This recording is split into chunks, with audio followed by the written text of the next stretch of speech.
Hi guys, welcome back once again. Advice for today's is, tuparin nyo ang mga inyong pangako sa ating Diyos Ama kung kayo'y nangangako sa Kanya.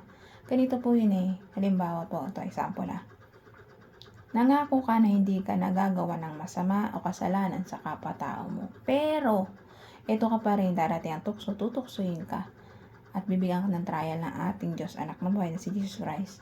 Bibigyan ka niya uli ng trial doon sa kasalanang nagawa mo. So, ayun, gagawa ko uli ng kasalanan para sa Diyos Ama. So, nangako kayo na magbabago na kayo pero hindi naman pala. Lahat yun ay pagkukunwari lamang. Diba po? So, ayun po nangyayari, diba? Kapag hindi tayo makatanggi sa mga tukso, so nangako tayo sa Diyos Ama na buhay na hindi magbabago na tayo, pero iyon, sige ka pa rin gawa ng kasalanan, paulit-ulit.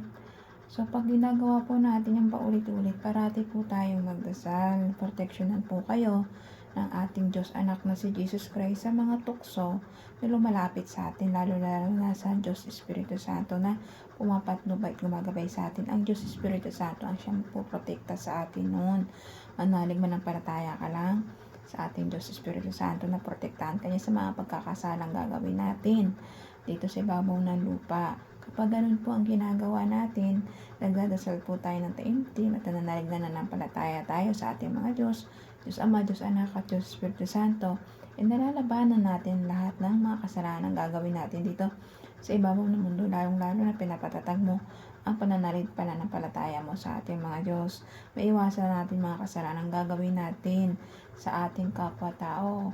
Maging mabuti po tayo. Isipin po natin parati ang kapwa-tao natin na mapabuti at huwag tong mapasama. At lalong-lalo na patatagin mo pananampalataya mo sa ating tatlong Diyos Amang buhay sa langit, tatlong Diyos, Diyos Ama, Diyos Anak at Diyos Espiritu Santo.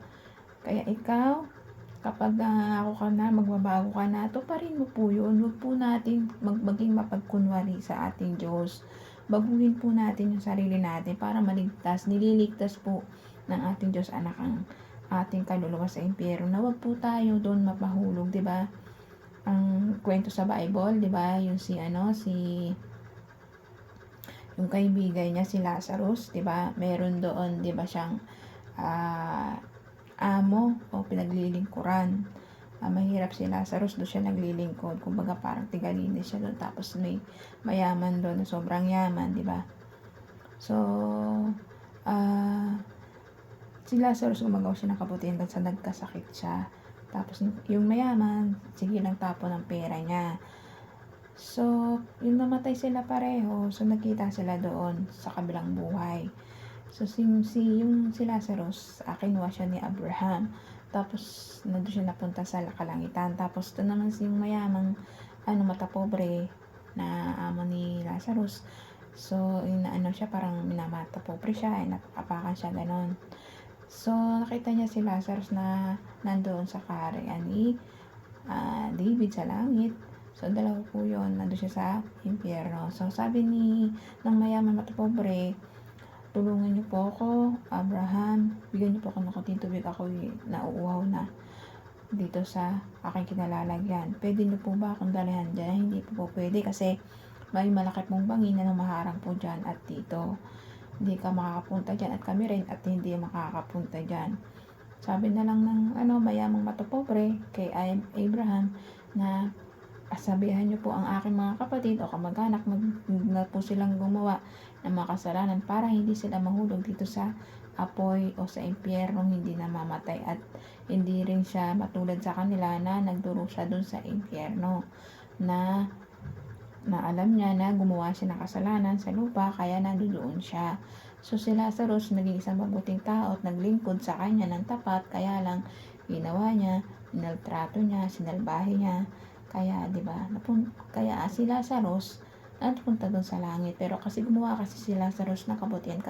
Kaibigan po ni Lazarus si Jesus Christ. Si Lazarus po kaibigan po ni Jesus Christ yan. 'Di ba binuhay siya ni Jesus Christ? Doon, 'di ba? Tapos, yun, pinatunayan Jesus Christ na isa rin siyang Diyos na makapangyarihan sa lahat, nabubuhay ng patay, nagpapagaling at nagbibigay ng provide ng mga pangangailangan natin dito sa mundo. Kaya ikaw, ang gagawin lang po natin, hindi mabuting tao dito sa ibabaw ng lupa.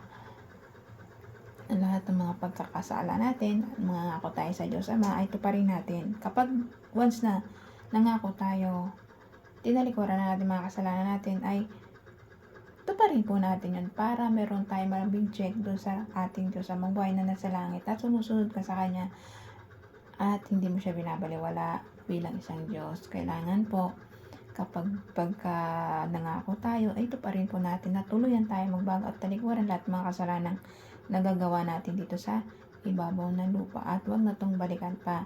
Patatagin mo pananalig pananampalataya mo sa ating Diyos Amang buhay na nasa langit para ililigtas tayo na ating Papa Jesus Christ na ating tagapagligtas. Si Papa Jesus Christ ang katotohanan, ang buhay at ang daan patungo sa ating Diyos Ama. Walang miski isa makakapunta sa Diyos Ama in the judgment ng ating kasalanan kundi si Jesus Christ lang.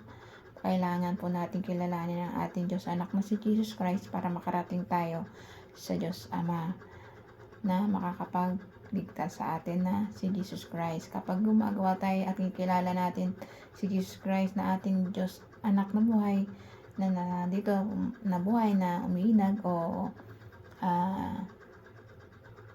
kumbaga hanggang ngayon siya yung Diyos na buhay na anak ng Diyos Ama na si Jesus Christ na pumapatnubay gumagabay sa atin. Dalawa yon, kasama ang Diyos Espiritu Santo na pinapatnubayan tayo sa araw-araw na ginagawa natin dito sa ibabaw ng lupa. Kaya ikaw habang maga pa, habang may pagkakataon ka pa, magbago ka na po.